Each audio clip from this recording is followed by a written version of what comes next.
Toronto Centre. Thank you very much, Speaker, and I'm very proud to rise in the House to speak on behalf of the good people of Toronto Centre, specifically on Bill 46. The title is Less Red Tape, Stronger Ontario Act. I read the bill with quite a bit of interest, and I thought, hey, this is going to be good, because who doesn't want a stronger Ontario and who doesn't want less red tape? But here we go. But I found, as I was reading the bill, and I have to say, I will admit that I haven't had as much time with it as I would like, but as I was reading the bill, I was recognizing that it's actually not what the bill says, it's what the bill doesn't say that it seems to be of importance. And although this has been touted as a bit of a house cleaning bill, it's a large omnibus bill, I think one thing that I would offer is that I'm not seeing as much of the stronger Ontario in here as I would like to see.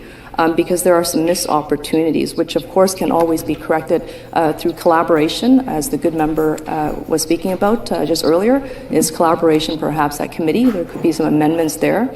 So I want to sort of recognize that we have a framework of discussion on a number of key important issues that I think the government should be tackling, but there are some missing components that I want to highlight, and there's so many to go through, so I will recognize that my time is going to be limited. I won't be able to get through it all.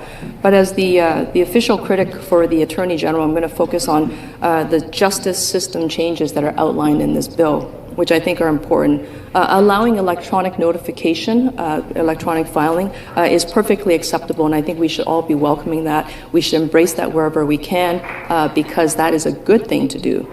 But it doesn't seem to go very far beyond that, and one of the missed opportunities I would offer is that we can also build up our legal aid system. We can actually invest in community legal aid clinics to make sure that we can actually provide stronger, more fair, faster access to justice. That clearly is not in the bill. That would probably eliminate quite a bit of red tape.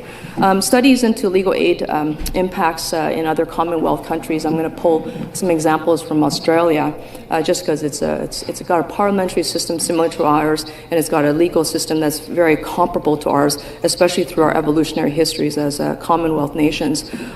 What they have identified is that legal aid is revenue neutral, I should say. So efficiencies that can be found can be diverted from the social justice systems by saving courts some time, making sure that people are adequately represented, so that people do not have to wait through what is an arduous, long, red tape-bounded process. It also means that people who are waiting for justice can get there a lot faster, and then there's the human value and the human cost that is very difficult to measure. I had a meeting with the Ontario trial lawyers earlier in my term, when I just began. I got here in June, you'll remember, Speaker. And so I had a lot of people wanting to meet, and one of the group was the Ontario trial lawyers. And what they were offering was what I thought was a very strategic way of cutting through a lot of red tape, and that can get us through the process of getting access to justice a lot faster. What they have offered is that, the government should end the use of civil juries, and it's not all in every single case, but there's enough cases that we should consider it. And they built a very strong business case, so that it's about efficiencies for costs as well as efficiencies to reduce red tape and a faster pathway to justice. Civil litigation, as noted by the Ontario Trial Lawyers Association, involves many types of disputes, but a large portion of those disputes arise from injury claims that are mainly solved by insurance companies. Claimants are oftentimes unable to work and in desperate need of healthcare, not funded by OHIP, and in desperate need of support. Some have no choice but to rely on social assistance as they wait for their case to come to trial, and in many cases, what they'll be living with is the loss of income as well as escalating medical needs. So they're in the system, they're being dragged out, the clock is running on them, and they're not getting to where they need to go. So that's a very obvious red tape elimination that could take place if we actually eliminated the option for civil juries. The other thing that is critically important for us to note is that in Canada, There is no constitutional right to a jury trial in many of those civil matters. Ontario is one of the last Canadian jurisdictions to grant parties the right to choose jury trials for most civil matters. So in most provinces, civil trials are presided by judges alone. So even in Ontario, civil juries are eliminated for matters where a claimant seeks $200,000 or less, or there's a distinction between the claim that's $200,000 or $200,000 plus $1, which seems very arbitrary. How did they come up with that quantum? And then to be able to give us an option that is going to then be bound by more time. So here's another example of red tape that's not contained in the bill that could be addressed in the bill so you can make things move a little faster. And to eliminate that red tape is that civil juries actually cost a lot more time than judge-adjudicated trials. They're more costly and they demand many more resources from the courts. Lawyers spend extra time preparing and presenting evidence for a jury trial. They have to coordinate the logistics of actually obtaining a jury, and it sometimes could take weeks, if not months, to actually get that jury to come together. There's numerous interruptions that occur throughout the jury trial when a jury is excused from the courtroom, so that lawyers can discuss the finer points of law. There are so many other examples that I could draw from, but that is just one piece of the pie. And then finally, I want to bring home the costs. And why I think this would be a great example of how the government could use the powers that they have, which is the supermajority, to actually eliminate what is a significant amount of red tape that's literally choking our court system.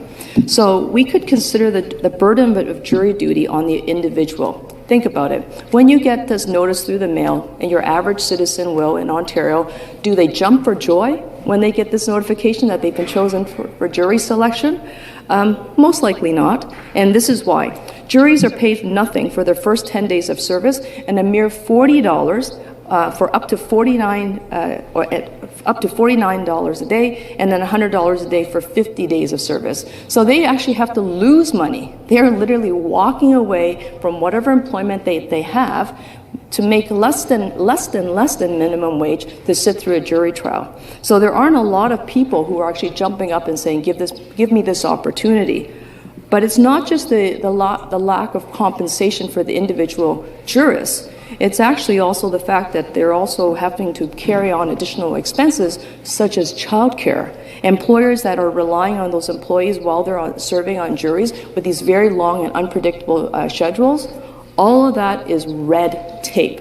All of that is going to cost taxpayers ultimately a heck of a lot of money, and we're not going to get a better judicial, quicker, expedited process for it. So if we're going to name a bill, less red tape, stronger Ontario, then I would expect more content. And that's why this bill is so difficult. I don't blame my friend from across the aisle. As he struggled to make some sense of the bill, I was struggling myself, trying to find out exactly what is this bill trying to do and what is it not going to do. I want to talk a little bit about WSIB. WSIB is actually referenced in this bill, and of course there's all sorts of things that we can say about it, but there's also the request to move the WSIB headquarters from Toronto to London. Companies move all the time. That's perfectly fine, and we can certainly accept that. But when it's a public agency, there should be some public accountability. You're going to have to explain to the public, why is this happening? And what is the business case? Where's the value for money proposition that you are using to justify this move? Companies move to Toronto all the time. Companies leave Toronto. But I have nothing in this bill that explains to me why this is happening. So not only will jobs leave my city, which, yes, I should be concerned, but Toronto is a magnet for employment. Many of your children, many of your family members, friends and family, all come into the city of Toronto to work. So it's not the biggest concern for me.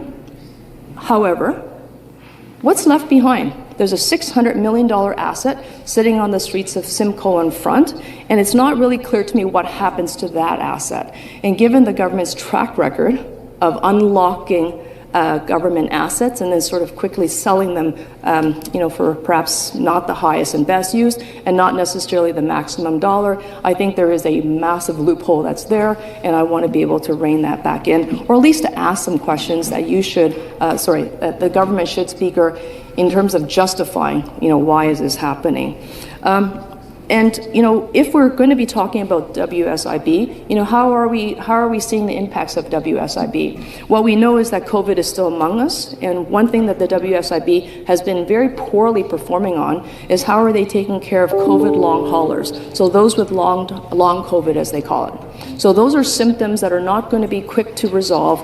They may emerge and they may disappear again, but it becomes a chronic underlying illness. So now you have Ontarians who have contracted COVID during the global health pandemic, who are living with now long COVID that may be coming in sporadically, and there isn't a strategy within any of this Stronger Ontario Act that actually deals with this piece specifically. So we have folks who are getting sick, and Ontarians are getting sicker, and there isn't a package or a program to support them. So we're not making Ontario stronger by any stretch of the imagination, and I think that we need to be able to put aside our differences here in this House, and sure they exist, but this is a very serious issue that I think we need to address, especially for the 10 to 20% of the people who have been infected by COVID, who are seeing their symptoms last 12 weeks or longer, and some of those symptoms render them unable to work, and this is the important part, right? So they have weakness, they have brain fog, they have elevated risks of strokes, and so what that means is that this red tape act that's before us isn't really getting to a better outcome. I want to talk a little bit about carbon capture and storage. There's been lots of good discussion about it, and there's a foundational assumption here that is a good thing. So I want to be able to talk about why that is maybe not the best strategy. Carbon capture and storage has been explored for over 50 years, and it still has not shown any meaningful promise to turn the tide on greenhouse gas emissions. But it has been used time and time again as some type of political cover to allow us to keep drilling, keep digging, extract as much as possible. But how can we do that when the whole world is talking about reversing the climate emergency? Well, you know what? Let's just move towards CCS, right? So let's just make sure all of that is discussed, and we are going to package it up because it's nice. It's nice, meaty language. It's a lexicon that not everyone understands. And if you say it enough time, carbon capture and storage, you sound awfully smart. Well, what do the smart scientists around the world tell us about carbon capture and storage? Well, what they tell us is that the very best strategy of actually removing CO2 and carbon and keeping it sequestered is actually very simple. Keep it in the ground. As much as possible, especially in the age of the climate emergency, keep it in the ground. But there's another tangent to it. You should also be planting, building and investing in forestation, right? Investing in ecosystem, investing in trees. That is the best technology that exists on the planet to actually reduce carbon emissions, to reduce greenhouse gas emissions, and to actually reverse the trend of the climate emergency. And just to quote the Ontario Forest Research Institute, forest management offers some means of reducing negative impacts to forests if the anticipated level of climate change occur. Thinning to reduce moisture stress and early harvesting of stands deteriorating due to stress following by planting the more climatically adapted populations and species could help maintain higher levels of productivity. Climatic adaptation could be increased through tree breeding aimed at increasing pest and stress tolerance. Forests are an important role in absorbing and storing carbon from the atmosphere. Though not necessarily a stated goal, carbon sequestration and storage could be in the future be used as an objective to forest management. All of that being said, in a very long way, is that if you plant trees, if you don't go into the ground to extract what is a very dirty, very damaging, earth-damaging process, you actually are better off. You're going to do a better job of actually protecting the environment And it's also good for the economy at the end of the day, and there's business cases for that. So I'm going to go back to Australia. I mentioned earlier that Australia has done some really good work, but they've also been looking at this issue for a much longer time.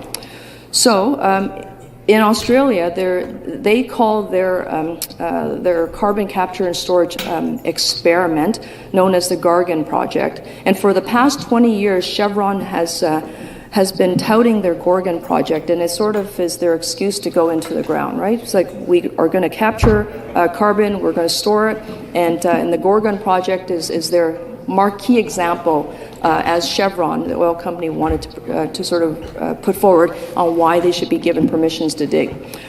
What we learned is that despite after receiving $60 million of taxpayer money, they are now 3 years, and 3 years later, after their first project began in 2019, they are actually seeing significant problems emerge. All the promises, all the claims that this is the way to dig safely and this is the way to offset carbon emissions has been proven untrue.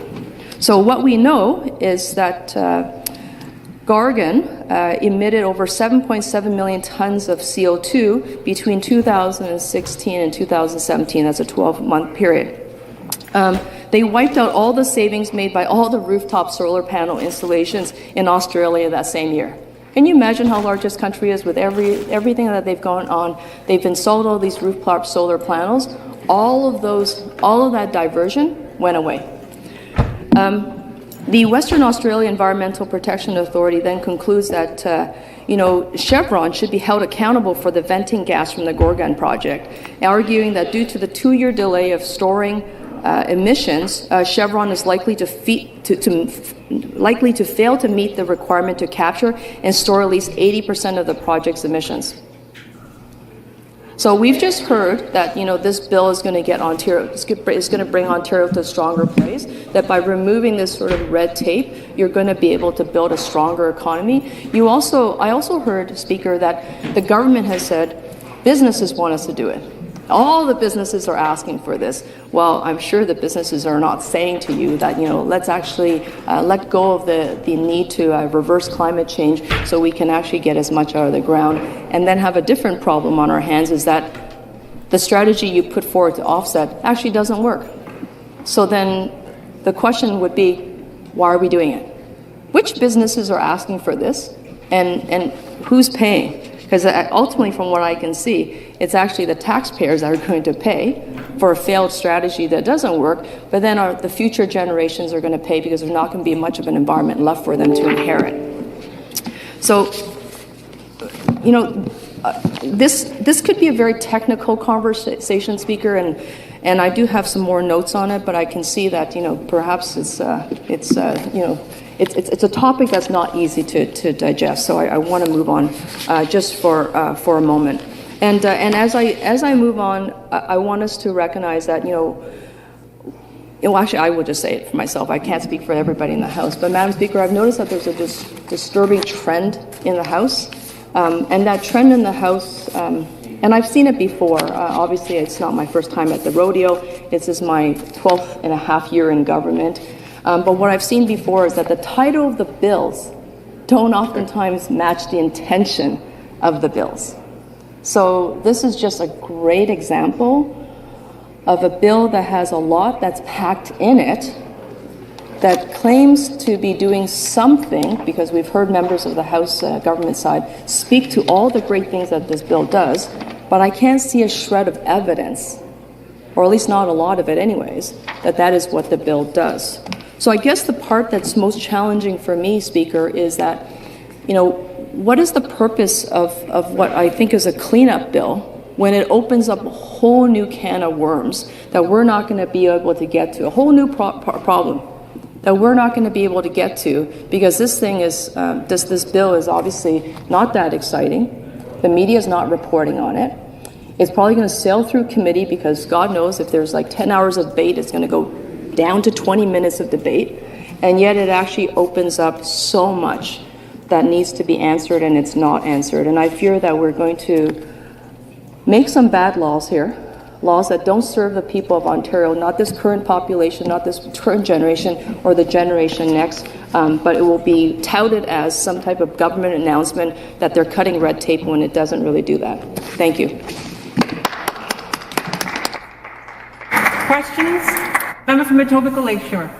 Madam Speaker, and I just want to thank the member opposite, for her comments. And with this bill, we are helping create the conditions for businesses and people to thrive, and we're not going to stop until the job is done. One thing the member mentioned was Toronto is a magnet for employment, and she's right.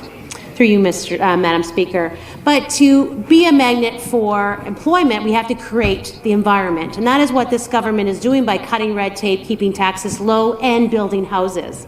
So with that, since being elected since 2018, our government has taken over 400 actions to reduce red tape while maintaining important regulations that provide people's health, safety, and the environment. This has led to savings of almost $500 million in annual compliance costs, $500 million. Will the member opposite agree that cutting red tape saves people and businesses time and money so they can grow their businesses and spend more time with family, therefore creating more jobs in Toronto? Thank you. Member from Toronto Centre. Yes, thank you very much to the good member of Etobicoke Lakeshore. Thank you. I really appreciate and value your question. And this is kind of why I was, in my remarks, I alluded to the fact that the title and the content don't always line up. Bill 23 is a great example of this cutting the red tape and saving money. And Bill 23 is just a great example.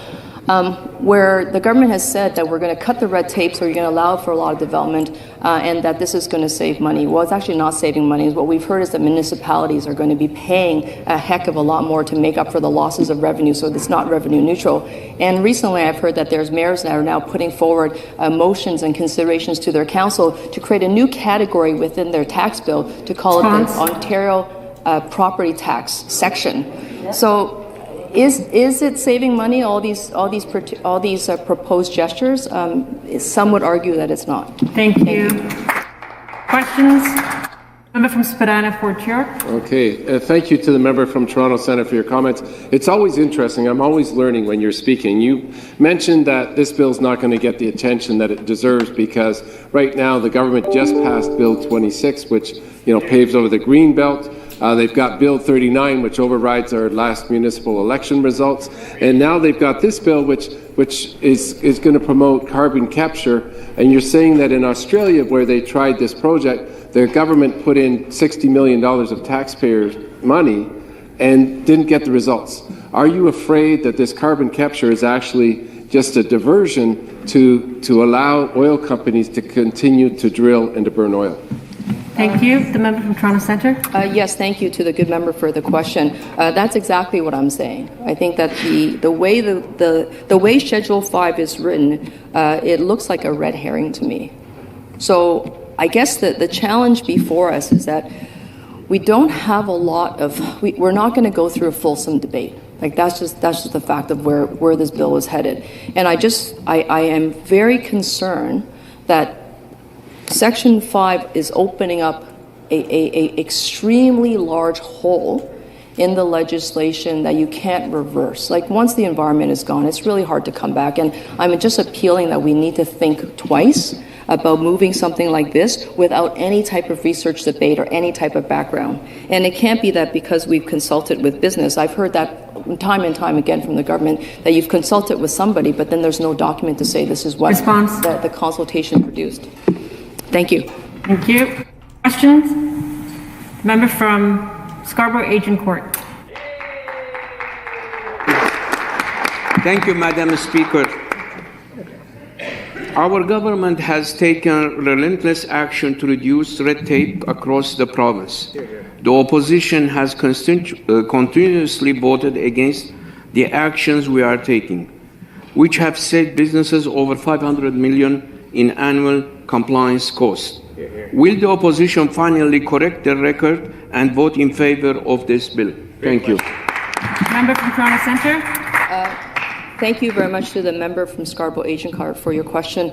I suspect that you didn't hear my submission today because if you had heard, I've just explained to you why there's so many challenges within this bill, and it's regrettable that that we're sort of bringing down the debate to will you or will you not support my bill?